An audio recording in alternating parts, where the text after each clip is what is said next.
it's Chris. It's been a while since I've opened some Mercedes doors, so today I decided to come down to Pick and Pull and, you know, get my dick wet. Get my dick wet with Mercedes doors and, you know, get rid of that itch. So let me open this driver's door. I mean, it's like a bank ball. I mean, I'm almost pitching a 10 here. I mean, I got a small wiener, so you can't see it in my pants. So, you like that? Look at that. Oh, here's the trunk. Get the flash.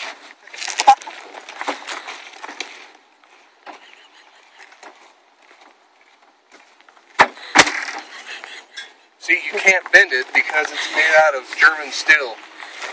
It's made out of an old Panzer tank. So, hell yeah, man. Look at this. Huh?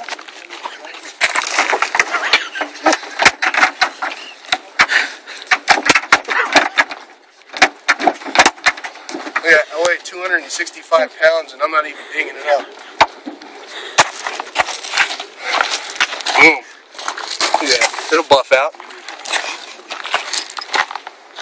So, yeah, I just jumped on a 1990 560 SEL.